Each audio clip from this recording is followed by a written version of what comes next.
Welcome, fans of the Justice League universe. My name is Sam. My name is Sydney.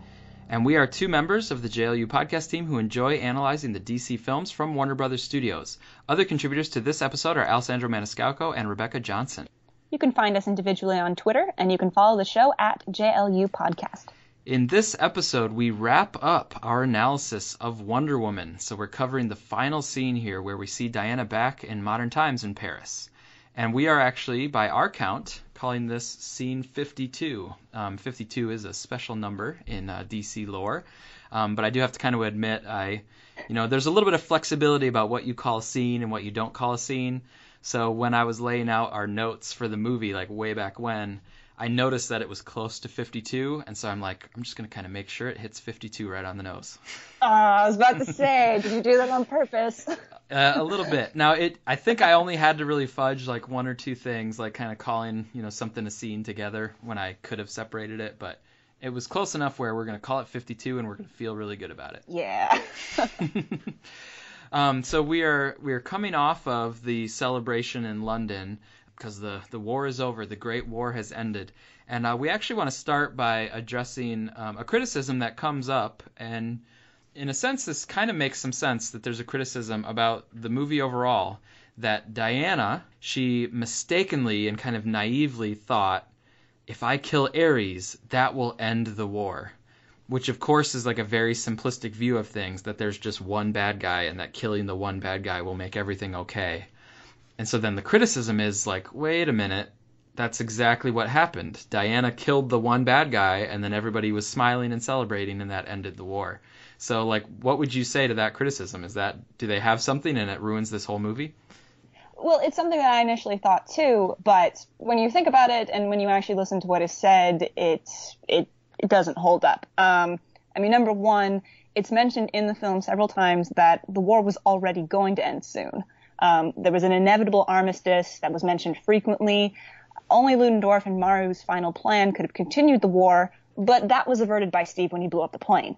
And then the Oddfellows blew up the factory, and then Diana killed Ludendorff. So that effectively ended it. Yeah, it was all of those efforts and all of that stuff working out meant that the armistice was going to go forward, just like everybody kind of thought it was. Like, the Allied command was already preparing for the armistice because they're like, hey, we've got this armistice in the works. It should happen.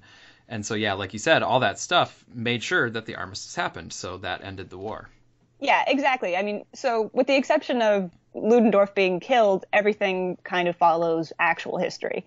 But then also number two, the entire purpose of the Ares fight afterwards was just a last-ditch attempt to convince Diana to join him. But, as a direct result of Diana's character arc, she soundly rejects him. That entire thing was just, once again, more of an emotional scene than a fight to, end the war at that point. Ares knew he would have further opportunities to try to manipulate mankind. So that wasn't about ending World War I anymore. That was just about ending Ares. Yeah, it was really between Wonder Woman and Ares. Ares was trying to convert Wonder Woman over to his side. She was trying to end him. Yeah, I think you're right. Yeah. At that point, it was really this personal and crucial thing for Wonder Woman to go through and to make her choice. Exactly. And it's like Ares said. He even mentioned several times that he can manipulate, but mankind does everything to themselves. So killing the god of war didn't end the war. That was already accomplished. Yeah, I agree with you. And I agree that I can kind of see where the critique comes from, but I agree with you that actually the critique is a little bit of a misunderstanding of what was happening at the end of the movie. So, all right, well, let's go into this final scene, though. So we're leaving the celebration, and that is the happy ending for kind of all of the stuff that was going on back there in, the 19-teens. Now we go back to present day at the time, present day from when the film was made and released.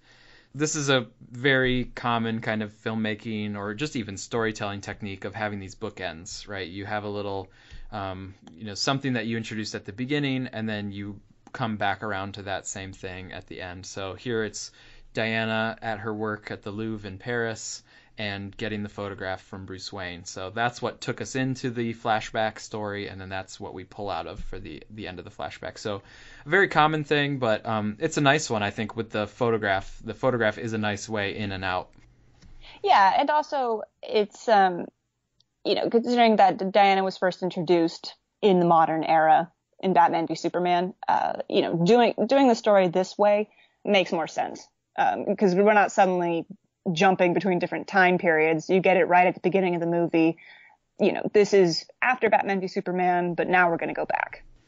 Yeah, I think that's a good point. Yeah, it'd be a little bit jarring to just plop us in and we have no idea, no context for what we're doing there, and then have to figure it out. Yeah. I think too, just the actual mechanics of pushing in and out of the photo is nice, because when we pushed into the photo, we wondered, who were these guys? Why is it so important to Diana?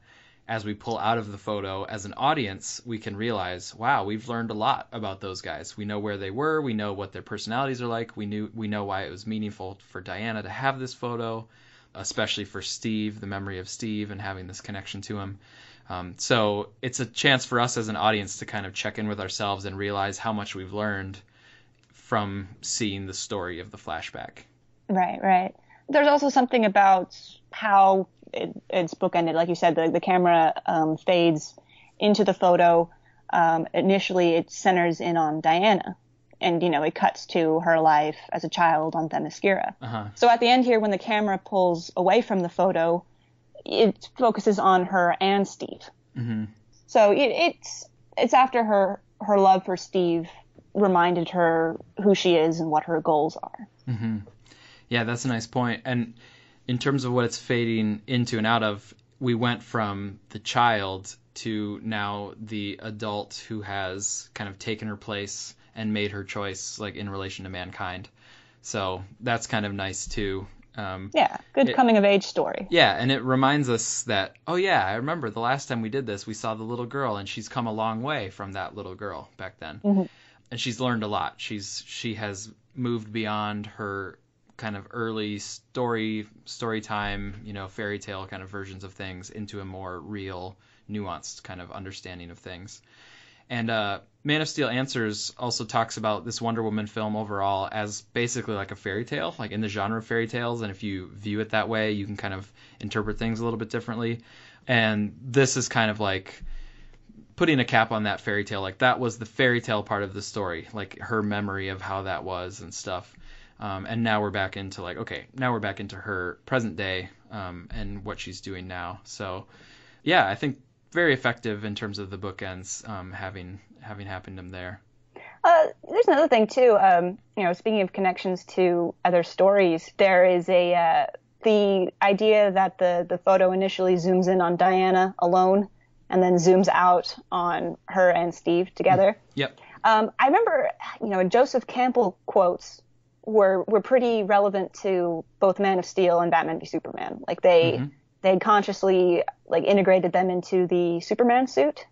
And I believe that Diana's, shield or sword has a Joseph Campbell quote on it. Mm-hmm. But the quote that I'm reminded of, and this is the one that I believe is the one inscribed on the Superman suit, is, "And where we had thought to be alone, we shall be with all the world." So there's one thing. She begins on a journey where she imagines she's going to go out and be a hero. And as the photo shows, she encountered other allies and, they were able to accomplish great things together. Mm-hmm. Which, kind of goes into, I always thought of the Oddfellows as being something of like a proto-Justice League for Diana. Yeah, and she did go from being, isolated in the sense that she's on Themyscira, this literally isolated island, and she's isolated because she was the only young girl on the island, to now being she's in the world and she's part of the world and she has made connections with other people in the world. So, right. Yeah, I can see that. Various comrades, warriors she fights beside. Mm-hmm. Now, the bookend is not just the photograph and the kind of push in and pull out. It's also the narration. So she was speaking in narration at the beginning. We weren't quite sure what she's referring to yet, if it's like your first time seeing the movie. But in retrospect, you kind of realize, oh, okay, she's going to talk to us about kind of the stuff that she learned through this like experience in her life and stuff. But now we finished the movie by having a narration. And to me, I like it because BVS, a movie that I'm fond of, is me too. Another movie that starts with Bruce Wayne narrating Beautiful Lie at the beginning of the movie, and then Bruce Wayne, not exactly at the very end of the movie, but very close to the end of the movie, Bruce Wayne is kind of narrating about his men are still good kind of speech. And that narration really shows the growth and turn in Bruce Wayne's character from beginning his low point to the ending where he had kind of come out of it and had regained hope. So this one, it's fun. It's good, too, to see, like, okay, great. It's another movie in the universe that has a main character who has really grown throughout the movie, has had development as a character, and the narration can kind of mark it at the beginning and the end. Right, and both kind of are the same pattern where the beginning narration is talking about, kind of a bit more negative. Bruce saying that, there are no diamond absolutes, things fall. And Diana here talking about how, mankind has so much darkness in them and how she was disillusioned. Yeah. But then at the end, both her and Bruce suddenly have a more optimistic view. Like, yes, all those things are still true, but there's hope.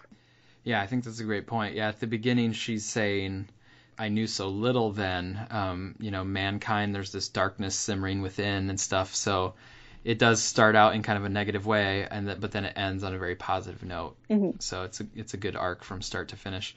So in terms of her narration here, she goes back to this idea of I used to want to save the world, to end war and bring peace to mankind. So that's almost a line for line quote from the beginning about I used to want to save the world. But then I glimpsed the darkness that lives within their light, and I learned that inside every one of them there will always be both. So now this is encapsulating to me the main thing that she's learned, which is that mankind is complex and it's both good and bad. It's light and dark together. It's not as simple as one bad guy, some good guys. It's not a good force and a bad force that are like opposed. It's all like wrapped up together. So that's a nice encapsulation of what she's learned. Yeah, and they still deserve love. They don't have to be this perfect example of goodness to be deserving of her compassion. And then she says, a choice each must make for themselves, something no hero will ever defeat. So again, as a girl, or not even as a girl, but as a young woman when she was first going out into man's world, she thought, I'll find Ares and I'll kill him, and that will save the day. And now she's saying, no, really, a hero can't just come in and win the day. It's actually a choice inside every person. Right. And hero can't make the choice for the person. And that goes back to like what we've talked about before about how after defeating Ares, Wonder Woman did not want to rule over mankind. She did not want to be their godlike figure. She realizes like, no, this is actually your choice. It is mankind. So in that sense, Ares is right. This is like mankind's doing. But that means mankind can keep making choices and hopefully choose the side of love or choose the light side. Right. And it's also an interesting thing to say in a superhero movie, saying that this is, the choices each must make for themselves. It's something that no hero will ever defeat. It's, it's like, well, wait a minute, this is a superhero movie. But it's another thing that I like, and what I've liked about a lot of the previous DCEU films as well, is that, yeah, you get some really cool superheroism, but it's still tied in with things in the real world. You don't have this, no person has the powers of Wonder Woman or Superman, but you can still try to emulate, what they do, their intentions, and that despite all of their powers, they really do represent ordinary people. They represent the hero inside of all of us. So it's not the superpowers that makes them heroes. It's, just your actions and how you deal with the world and the choices you make. Yeah, I think she had that line about it's the choice each of us must make. And then she says, I know that only love can truly save the world. So yeah, she is really saying this power to be the hero is distributed amongst all of us. So yeah, it's kind of a nice message, empowering message for us outside of the movie, even just to think about. Now, the next part of her narration, you could kind of get into some discussions about the DCEU and continuity from BVS and that sort of thing. Because next she says she learned that love can save the world. And then she says, so I stayed. I fight and I give for the world I know can be. Some people might say, wait a minute, she stayed. Does that mean she stayed, the hero trying to save the world from World War I all the way till now, that would be a contradiction from like BVS and even a little bit of Justice League about her like, walking away from mankind. I take the line to mean, so I stayed, meaning, this was the story of how I left the Themyscira and my first entree into man's world. And I actually stayed in man's world. I did not try to go back to Themyscira, back to like the simplicity or the worldview that I had before or my isolation. Nothing against Themyscira, but it is, a more closed off world, obviously. So to me, I take it as like, I stayed in man's world. Not that I stayed and was like a big public figure, because she, just before this, she said, I'm not going to do all of this for people. People have to choose for themselves. Right. And I interpret it the exact same way you do. I actually never understood the confusion or frustration with that line, because I'm just like, obviously she stayed in man's world. That's usually how it is in the comics a lot. She doesn't go back to Themyscira a lot. In fact, there's some versions of the story where she can't go back. She can't find it, or it's hidden from her or whatever. Yeah. Yeah. And you can say that there's still a lot of opportunity. And I thought this even after Batman v Superman. Like she mentions that she's killed things from other worlds before, right? She says that line, which suggests that, okay, there's a bunch of adventures of Wonder Woman that we haven't seen, but she definitely wasn't a public figure. Right. So it leaves we can wait till Wonder Woman 1984 comes out and maybe there'll be some continuity errors. You never know. But I think it can still be like this movie. In this movie, she was seen by people, soldiers, people in the town. But at most, she maybe became an urban legend or something. Yep. She kind of, it wasn't like recorded as historical fact. It was maybe just like, a bunch of crazy people think they saw a woman fighting out on the battlefield. So there's so many ways that she can still have adventures that take place before Batman v Superman without it being a continuity error, I think. She also could have helped in more ordinary ways. She has a job, clearly, in man's world. So she's probably, had some supernatural adventures, but also maybe just, trying to help in more ordinary ways as well. Yeah, I feel like with BVS, Wonder Woman, and Justice League, I don't feel like there's actually a direct continuity problem. I feel like if you just interpret some things a little bit metaphorically, like walking away from mankind, that can just mean metaphorically, my mental state, and it doesn't mean that literally I left mankind and went somewhere else, and it doesn't have to mean that every single day of my life I was rejecting mankind. Like, that's a very literal interpretation of the line when it's not a line that's spoken in a literal way. So, yeah, for me, I don't see any continuity problem thus far through Justice League with the Wonder Woman side of things. But Wonder Woman 84 could throw a big wrench in the continuity thing. Like, if they have her going around a mall and then having news cameras all on her and everybody's talking about who's this Wonder Woman character and all this stuff, then I would basically just have to say, like, okay, they're breaking continuity and we're just going to have to go with the new version of things. But I agree with you. There's lots of ways that they can keep this continuity, and they can still keep the spirit of her walking away from mankind and having this period of disappointment in mankind, because, like, to me, it really makes a lot of sense in BVS, because she said, okay, the light and the dark is inside all of you. And so it's really your choice about whether you want to do the good or the bad. And then if over decade after decade she sees lots of bad things happening, that would have to be pretty frustrating, right? Like, yeah, you don't have to do this. You could make a different choice. You could choose love. You could choose more of goodness. And the fact that mankind keeps doing the wrong thing, even though Ares is gone, that would be very frustrating. And I could see after 100 years somebody saying, like, mankind has made a place where we can't stand together. Mankind keeps disappointing me. To me, that all actually makes sense. Yeah. Exactly. Like, it's really worn at her over the years.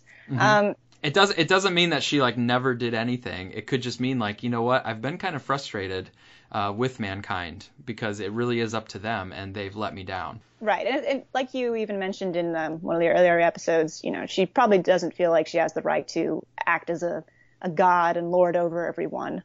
So, Superman makes almost kind of like a rookie mistake in revealing himself to the world, and at that point, cat's out of the bag, and she has to make a decision about whether she's going to be public as well. Right, yeah. Superman definitely started to change things, and she was probably thinking about it like, it's a little bit different now with this Superman guy. And then she sees Doomsday like, oh, okay, this maybe means I need to be back out there. Exactly. But before I think, the whole situation with Ares, she didn't want to be that to people. And also, without getting too much into things we can have no idea about, for Wonder Woman 84, there really are so many different ways they can handle things. Anything from extreme as, like, if the story involves magic in some way, then it can be that something takes place in another plane of reality, or, it was all a dream, or whatever, to something as simple as people saw her, but nobody would believe them. Right. Yep. Because it's just too insane. This is a pre-Superman world. Yep. So there's so many different ways that they could do whatever story they want for Wonder Woman 84 without breaking continuity. So everyone should just stay calm and wait. I agree with you. There's lots of ways to do it. I kind of, if it's up to me, I would hope that they keep some of the continuity, because I kind of like that complexity to the character and her relationship to mankind. If they break it, and if she steps right up to a podium and says, hey, I'm Wonder Woman and I just did this and blah, blah, blah, that's also not really the end of the world. These are still just movies. They're still just creators telling different stories. So I would still preemptively, ask our fan base to not freak out. Yeah, I mean, if she did that, even I'll say that if that happened, I would be disappointed. So, but I don't think that's what's going to happen. We can be disappointed at the move away from continuity without, like, it being the end of the world. Like, you don't need to have it ruin your life. Well, yeah, of course. Not you. I'm talking about other people on the internet. Right. But I just think that it's not even going to happen at all. Yeah. Like, that is, like, so extreme. Sure, there's always a tiny possibility that it could happen, but I don't think it will. Maybe I'm just optimistic. Now, I want to go back to what you said about killing people from other worlds before. So that's another part of the continuity from BVS. So do you consider Ares to be, like, the thing from another world that she has defeated before? Like, do you consider Mount Olympus or, like, the realm of the gods to be, like, a different world? Or do you still say, like, well, no, Ares is still from Earth. He's just a god from Earth.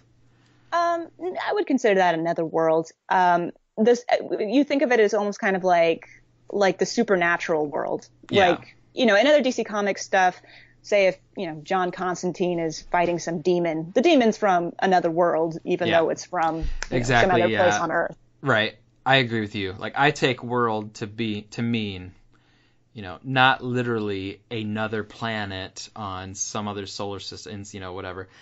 So yeah, I would be like, if she's looking at Doomsday and they're saying, yeah, he's from another world, for her, I think it would make sense to think, like, you know what? I defeated Ares. That's kind of similar to this. He's from another realm of power and everything, and immortality and stuff. And I defeated him. So let's do this. Exactly. But she did say things. So true. There's a lot of possibility. There could be more. I'm just kind of thinking, like, we've already seen one that's Ares that can connect to BVS. There also could be others that she's defeated. Yeah. Exactly. Yeah, so that's good. Now, her last line of the narration is, "This is my mission now and forever." Do we take that forever to mean, like, that she's immortal? Is she aging? I mean, she was aging on Themyscira because she went from a little girl to, full grown. I think in maybe the making of the film, art book, I think maybe it says that she does age, but she just ages much, much more slowly than men do, humans. Right, and Patty Jenkins did say that they never really came up with an official age, but, it's at least a few centuries. Okay. So that's another one. This is my mission now and forever. Again, don't take it literally. She's not saying forever as in I'm immortal and can never be killed. She's saying... She could be. Maybe. I think she could be saying figuratively, like, this is going to be my cause on an ongoing basis. Yeah, from now on. Yeah, from now on being 2017, like present day. So that was actually the next thing I wanted to ask or talk about was, so she mentions these lessons. I learned that inside every person there's the darkness and the light. And then she also learned that it's not about a hero saving the day. It's about everybody making their own choice, and, love will save the world. Now, are those lessons that she learned by the end of the 1918 World War I story, or are those lessons that she started to learn then and she now fully realizes them in Paris in 2017? Well, some of it might take a little bit of interpretation because there's been several decades in between then and now. My interpretation, based on how she is in Wonder Woman and based on how she is chronologically decades later in Batman v Superman, I'm going to say that these are things she learned back during World War I. And like we mentioned earlier, the decades have sort of worn her down. She's still been around, but, things have gotten, the same things keep happening over and over again in mankind. And now seeing the photo is reminding her of it again. She even emails Bruce saying, thank you for bringing him back to me, or something like that. But I thought her choice of words was interesting because I feel like, Steve represented a lot to her, and he helped her realize certain truths about the world. And so bringing him back to her was a way of reminding her of who she is. Yeah. So just so the listeners know, we did not actually compare notes on this or share our answers to this beforehand, but you pretty much took the words out of my mouth. Nice. Because I also interpret it as those were lessons that she learned in 1918, but she needed to be reminded of them so that she could rededicate herself and go into this next phase in the present day.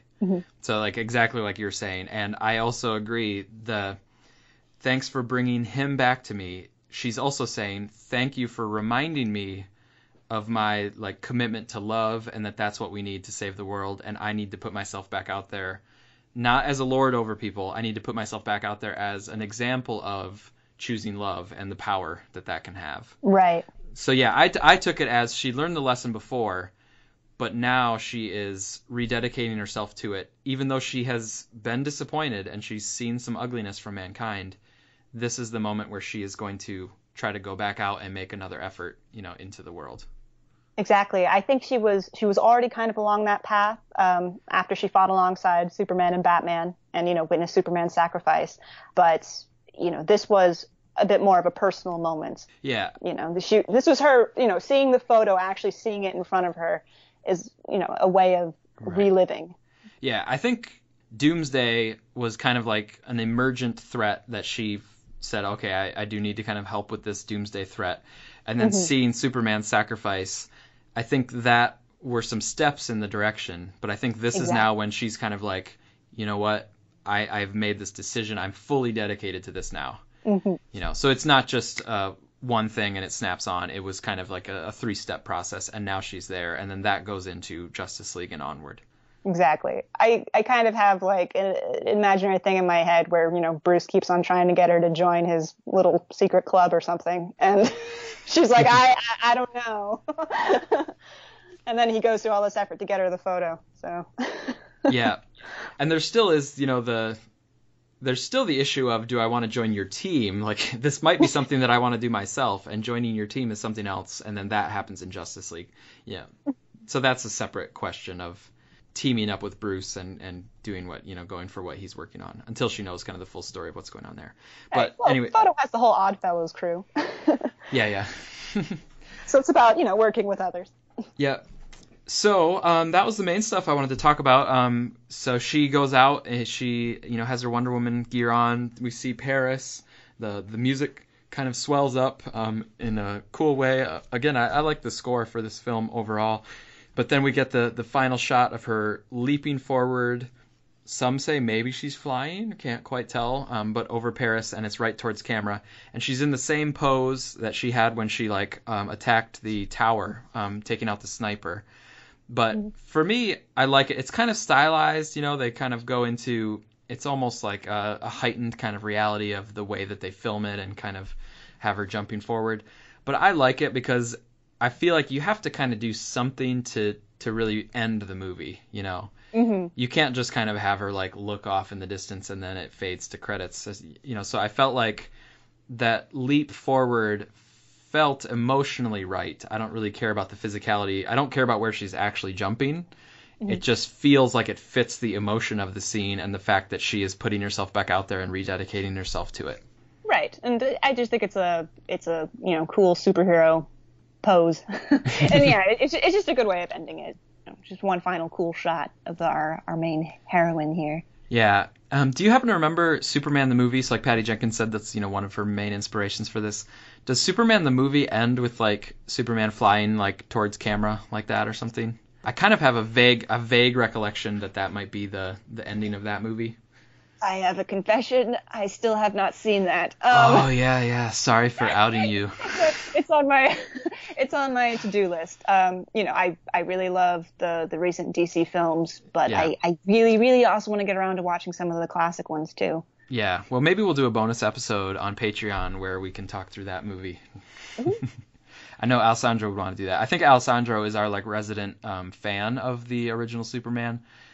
I like it okay, but honestly, it's definitely not my favorite version of Superman or film, superhero film. But yeah, I need to see it again, obviously, because I can't quite remember how it ends. But yeah, it's possible that this might have some kind of connection to that too, at least in spirit of having her kind of like go to the sky to kind of end on a happy note, positive note. Right. As far as whether she's flying or not in that scene, there's several scenes in this movie where she could be flying, but they don't make it super clear. I kind of feel like the filmmakers are leaving it open to either interpretation. Like sometimes it's just, I think, leaping and falling with style or, mm-hmm. kind of slow motion. Yeah. And one of them in the previous, like in the fight scene, she's kind of hovering, but she's hovering above some objects and concrete that Ares is lifting. So yeah. I'm sort of like, is she like hovering of her own superpower, or is she just kind of using the fact that Ares is manipulating gravity and lifting things up? Mm-hmm. You know what? I mean, maybe like her blast ability has developed. We saw her kind of do some super speed in an earlier scene. It's possible that she's capable of flying and that it's an ability that she might develop in the future. It could just be that it's not her typical way of fighting. Mm-hmm. Because, she's got all these superpowers, but even in Batman v Superman, we still see her fighting very competently with a sword and shield. Mm-hmm. So I think she almost has more powers than she needs. Mm-hmm. So she probably, if she can fly, she probably just doesn't do it all the time. Doesn't fit her fighting style. But it could go either way. I think people have different ideas on this. Yeah. I think, again, Wonder Woman 84, we'll get a lot more information about her and the time in between and a lot of the stuff that we're talking about. We'll have a lot more data and information to build on when we have the sequel coming out and figuring out what the heck's going on with Steve Trevor. Because, here we had the death of Steve Trevor. It was very meaningful. And now here we have, her looking at this photo and the watch. And it's connecting to the themes of time and love and that sort of thing. But also there's this sense that I miss this man who I haven't seen for 100 years. But if she actually did see him in the 80s, then that is like a little bit different, right? Because then, well, couldn't you have something from the 80s that you'd remember by? Like, it does seem to color this differently.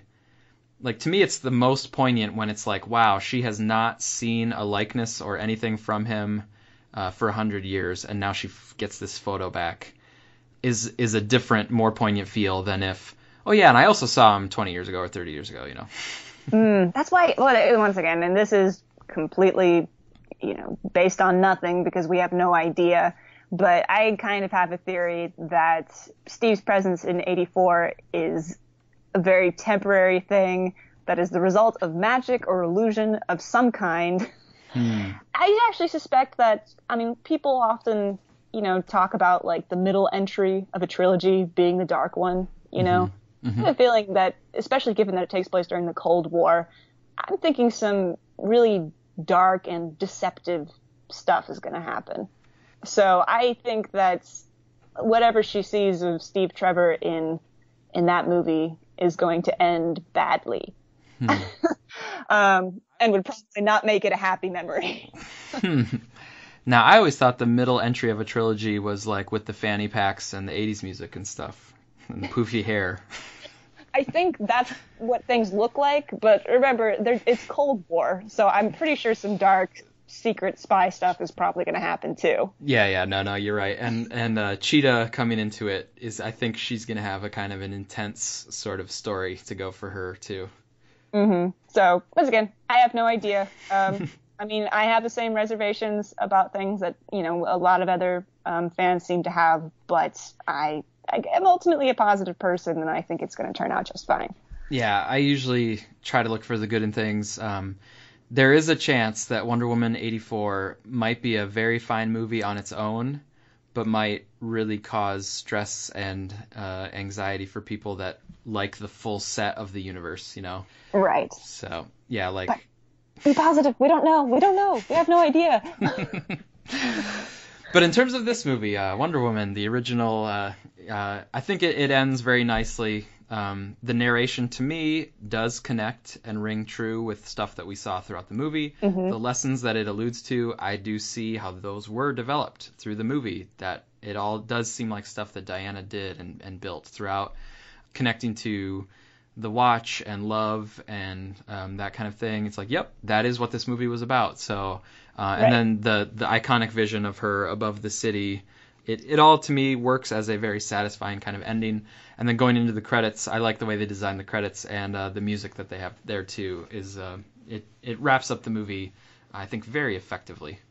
Exactly. I feel like Diana definitely earns the right to say, only love can truly save the world. You're right. It traces through from previous scenes. Kind of like we mentioned in our previous episode together. There's that Greek concept of agape, the love for all of mankind. So it's a very general word, but it's a word that encompasses a lot of very positive things that Diana and Wonder Woman represent. All right, well, that actually does it for our Wonder Woman analysis. We have a special episode coming up where we will hear from a variety of people about their favorite part of the movie. You can still squeak your submission in if you do it really quickly here by September 10th. Send us an email to JLUpodcast@gmail.com. You can send some text, and we'll read that in the episode. Or you can submit an audio file, 3 minutes or less, where you can explain in your own voice what your favorite part of the movie was and why it was meaningful to you. So we look forward to hearing that from everybody. Thank you for listening and for joining us through this analysis. We've got 3 whole films under our belt, which is kind of amazing to think about. Woohoo! Yeah, thank you for taking this journey with us. And thanks to Suicide Squadcast and Man of Steel Answers for inspiring me to try to do this in the first place. And just thanks again to the listeners. Without you, we wouldn't have any of this kind of community. So thanks to everybody.